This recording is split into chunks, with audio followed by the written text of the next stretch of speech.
नमस्कार साथियों, एक बार फिर मैं दीपंकर समझदार चार्टर्ड अकाउंटेंट, आपका दोस्त और business growth associate. Finance business की तबाही कैसे हो जाती है कंसल्टेंट के द्वारा। ये कंसल्टेंट बीच में कहां से आ गया? क्यों? क्योंकि जब भी कोई बिजनेस करने आता है तो उसको सारी नॉलेज नहीं होती है, उसको सारा टेक्निकल नॉलेज नहीं होता, उसको बहुत सारी चीजें नहीं पता होती है, और अगर पता भी होती है तो वो कंफर्म करना चाहता है किसी के साथ में, और वो व्यक्ति अगर दगाबाज निकला, अगर प्रॉब्लमेटिक निकला, अगर उसके अंदर प्रॉब्लम रही, अगर उसके सोच में प्रॉब्लम रही, उसके कारण क्लाइंट बर्बाद हो सकता है। लेकिन इसको अगर हम लोग टेक्निकली बात करें तो कौन कौन से पॉइंट ऐसे हैं जिसके कारण, कंसल्टेंट के कारण क्लाइंट बर्बाद हो जाता है? सबसे पहला पॉइंट है रजिस्ट्रेशन। वो रजिस्ट्रेशन ही गलत बताता है। हो सकता है कि उसको बहुत सारे रजिस्ट्रेशन आते ही नहीं होंगे। फाइनेंस का बिजनेस कोई करने के लिए आ गया, बोला सर पार्टनरशिप फॉर्म बनाओ, फाइनेंस का काम चालू कर दो। उसने कोई रजिस्ट्रेशन के बारे में बताया ही नहीं कि कौन सा रजिस्ट्रेशन होना चाहिए, कौन सा नहीं होना चाहिए। और वो क्लाइंट पिछले 10 साल से उनके पास में रिटर्न फाइलिंग करवा रहा था। आज क्लाइंट को लगा कि फाइनेंस का बिजनेस करना है, लेकिन क्लाइंट ने गलती क्या कर दी? उसने असेसमेंट नहीं किया कि ये बंदा हमारे लायक है कि नहीं, ये बंदा के पास वो नॉलेज है कि नहीं, ये कंसल्टेंट उस लेवल का है कि नहीं जो हमारी मदद कर देगा और स्पेशली फाइनेंस बिजनेस में मदद कर देगा कि नहीं। ये एक एग्जांपल है, किसी भी बिजनेस के बारे में हो सकता है एनबीएफसी के बारे में नहीं पता वो बंदे को, हो सकता है कि वो पर्सन को पता नहीं है कि कंपनी की लिस्टिंग कैसे करानी है, सेबी में कैसे रजिस्ट्रेशन कराना है, आरबीआई में कैसे रजिस्ट्रेशन कराना है। बहुत सारे रजिस्ट्रेशन ऐसे होते हैं जो रूटीन के कंसल्टेंट को पता नहीं होता, तो रजिस्ट्रेशन के बारे में नॉलेज भी नहीं होता, लेकिन कॉन्फिडेंस इतना ज्यादा है क्योंकि वो सामने वाला पर्सन उनसे कनेक्टेड है, तो बोला भैया कोई जरूरत ही नहीं है, बस आप ये लो और ये काम शुरू कर दो। रजिस्ट्रेशन किया ही नहीं, रजिस्ट्रेशन गलत बता दिया, पूरा प्रॉब्लम हो जाने वाला है, क्लाइंट मरेगा। दूसरा, अगर उसने किसी तरीके से रजिस्ट्रेशन करा लिया, जैसे बहुत सारे हमारे जो कस्टमर होते हैं, क्लाइंट होते हैं, जो बाद में हमारे पास आते हैं, वो पहले बोलते हैं कि सर आपके बहुत सारे वीडियोस हमने देखे, वीडियोस देखने के बाद ऐसा हुआ कि हम अपने सीए के पास गए, अपने कंसल्टेंट के पास गए, जो भी व्यक्ति होगा वो बोलते हैं कि तुमको रजिस्ट्रेशन का कोई जरूरत नहीं था। वो बोलते हैं नहीं सर, ये दीपंकर सर हैं, ये बताते हैं कि रजिस्ट्रेशन करना पड़ेगा, ये रजिस्ट्रेशन अगर नहीं करेंगे तो क्या क्या प्रॉब्लम होने वाला है। तो बोलता है अच्छा हाँ मैं देख कर बताता हूँ। फिर वो जाता है, वो देखता है, समझता, बोले हाँ यार बात तो सही है। अब वो आकर बोलता है कि हाँ ठीक है, रजिस्ट्रेशन कराने से कोई दिक्कत नहीं है, रजिस्ट्रेशन करा देते हैं, हम भी करा सकते हैं। तो ठीक है भैया आप ही करा दो, मैं तो आप ही के पास आया था, रजिस्ट्रेशन करा दो सर, कोई दिक्कत नहीं है, ठीक है। अब उस समय क्या हो गया, रजिस्ट्रेशन तो कर लिया, लेकिन इतने सारे जो रूल्स रेगुलेशन है बाकी तो पता नहीं है। तो बोले सर इसके आगे का सब चीज हो जाएगा? कहा हाँ बिल्कुल हो जाएगा, क्यों, कोई दिक्कत नहीं है।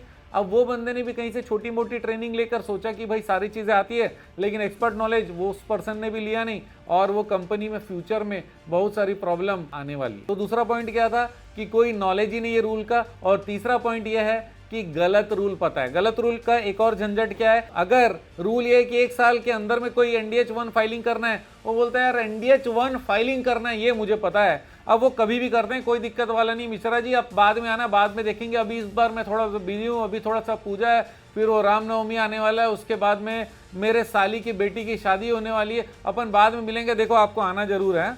अब वो बंदा चला गया, बोला ठीक है भाई साहब ने बोला है कि 1 साल के बाद भी क्या फर्क पड़ना है, कोई भी दिक्कत वाली बात नहीं है, हमने पता तो लगाया था, सुना तो था, वीडियो में देखा तो था, लेकिन 1 साल के बाद भी होगा तो क्या करना है, ये साहब सीए साहब बोल रहे हैं ऐसा, कोई दिक्कत नहीं है, मरा। चौथा इंपॉर्टेंट चीज, लेट फाइलिंग अगर हो रहा है किसी भी कारण से, उसने क्लाइंट को बताया नहीं कि भाई लेट फाइलिंग के कारण आपको प्रॉब्लम हो जाने वाली है। उसने हो सकता है कि अपने स्टाफ को बोला होगा कि डॉक्यूमेंट मांग लो, लेकिन किसी तरीके से इमरजेंसी के बारे में नहीं बताया कि अगर नहीं फाइल किया तो फिर कंपनी डूब सकती है। क्योंकि किसी को भी अगर ये पता चल जाए कि अगर आप ये काम नहीं करोगे आप मरोगे, आपकी कंपनी मरेगी, आपका पूरा सपना डूबने वाला है, तो वो आदमी जरूर काम करने वाला है, यस और नो। इसके अलावा उसने कभी जीवन में सामने वाले को कोई कंप्लायंस चार्ट तक दिया नहीं कि भाई इस चार्ट के हिसाब से अगर काम नहीं करोगे तो फाइनेंस का बिजनेस है, बहुत ज्यादा दिक्कत होने वाली है, एनबीएफसी का काम कर रहे हो, प्रूडेंशियल नॉर्म्स का पूरा लिस्ट है, टाइमिंग है, समय पर नहीं किए तो पूरी कंपनी बंद करने का अधिकार आरबीआई रखती है। आरबीआई के पास ये पावर भी है कि किसी भी समय बिना किसी एक्सप्लेनेशन के कोई भी सर्टिफिकेट को रिवोक कर सकती है,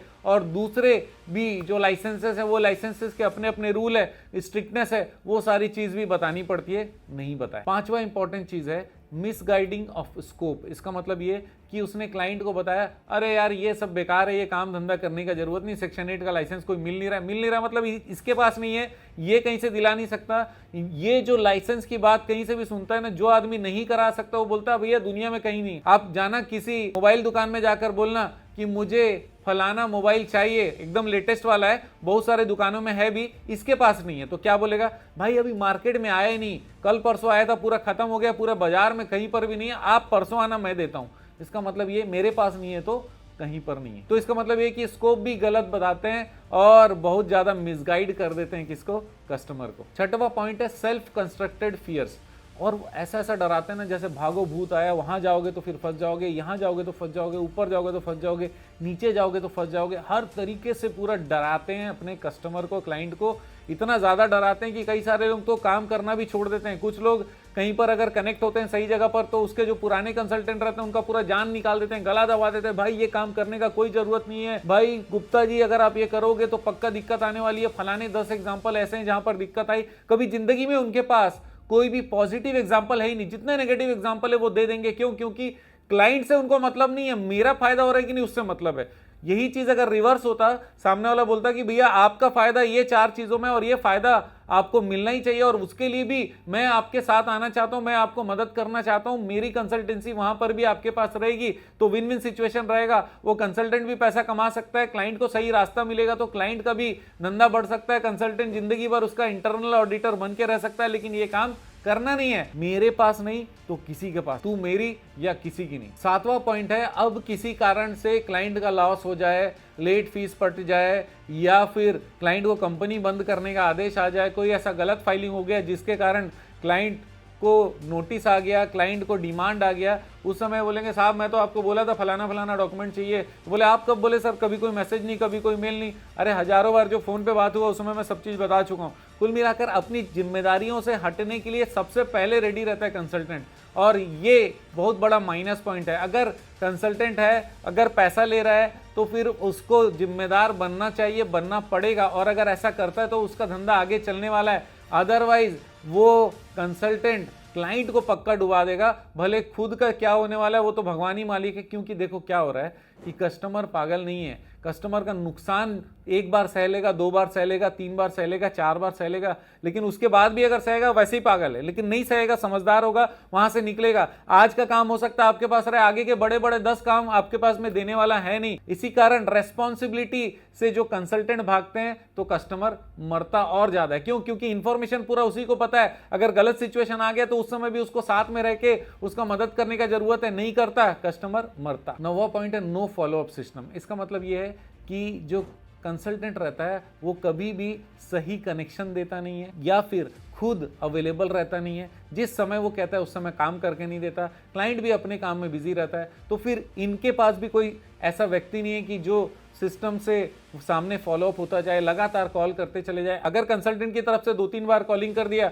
उसके बाद भी पेपर नहीं मिला तो किस तरीके से क्या प्रॉब्लम हो सकती है उसके बारे में जानकारी देने का, फॉलोअप करने का भी सिस्टम नहीं होता कंसल्टेंट के पास। इसके कारण कौन मरता है? क्लाइंट। 10वां पॉइंट है किसी भी काम की अर्जेंसी बताना बहुत ज्यादा जरूरी है। कंसल्टेंट नहीं बताता, क्लाइंट मरता है। रीजन, अर्जेंसी बताना जरूरी है। सर ये वाला काम इस तारीख के अंदर में ही करना पड़ेगा, लेकिन सर उसके बाद तो 3 दिन और है। 3 दिन मैं नहीं रहने वाला हूं, इसीलिए 10 दिन पहले बता रहा हूं। मैं आपका कंसल्टेंट हूं, मेरे को मालूम है कि ये वाला चीज इसके अंदर होना चाहिए और मेरे को मालूम है कि 1 तारीख तक आप दे सकते हो, मैं 5 तारीख तक मांग रहा हूं, 5 तारीख के अंदर में देना जरूरी है, उसको जल्दी से हम लोग को फाइल करना पड़ेगा।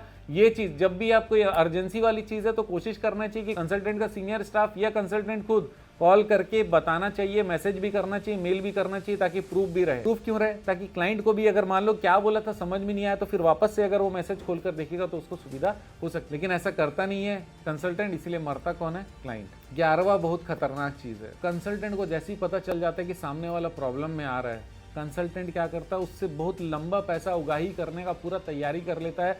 वो बताता है फलाने जगह पर ये लगने वाला है, वो लगने वाला है, वो डिपार्टमेंट में ये देना पड़ेगा, इतने सारे नाटक करता है जिसका कोई लिमिट नहीं है। और एक सड़े सड़े रजिस्ट्रेशन का जो कि नॉर्मली मिल सकता है उसके 10-10 लाख 15-15 लाख रुपए भी वसूल करते हुए लोग मैंने देखे हैं, क्योंकि उन लोगों का कोई स्टैंडर्ड हिसाब नहीं है, कोई माई बाप नहीं है। इसी कारण जो बनता है वो पैसे वसूल करते हैं। मैं तो देखा हूं कि माइक्रो फाइनेंस प्राइवेट लिमिटेड करके जो कंपनी बनाते हैं ना, वो कंपनी के 7 लाख 10 लाख रुपए ले चुके हैं। मैं आपको बताऊं वो नॉर्मल कंपनी है और वो company private limited micro finance वाली बन भी गई तो कोई फर्क नहीं पड़ना। रीजन उसमें लिखा रहता है एक टर्म्स एंड कंडीशन जो रजिस्ट्रेशन के समय साइन करके देना पड़ता है, वो ये कि आरबीआई की लाइसेंस लेनी पड़ेगी, प्राइवेट लिमिटेड कभी माइक्रो फाइनेंस कर नहीं सकता जब तक वो सेक्शन 8 ना हो। लेकिन वो नहीं बताया जाता, बोलता माइक्रो फाइनेंस दिया ना 10 लाख इधर। अब इतना बड़ा धांधली, इतना बड़ा असुविधा, इतना बड़ा प्रॉब्लम 420 कंसल्टेंट करेगा, कस्टमर तो मरेगा।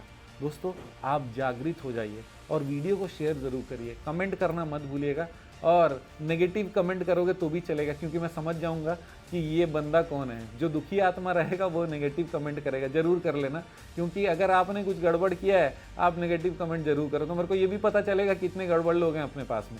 और जो व्यक्ति पीड़ित हैं वो ज़रूर कमेंट करिए, और जो व्यक्ति चाहता है दूसरों की मदद करना, उसका भी कोई एक्सपीरियंस है तो ज़रूर शेयर कर लेना कमेंट में, क्योंकि कमेंट बहुत इंपॉर्टेंट है। आप जानते हैं मेरा मिशन है हमेशा आप लोगों की मदद करना और समय पर सारी जानकारी देना, तो बने रहेगा मेरे साथ, वीडियो को शेयर ज़रूर करिएगा। आपका दिन ज़बरदस्त और शुभ हो।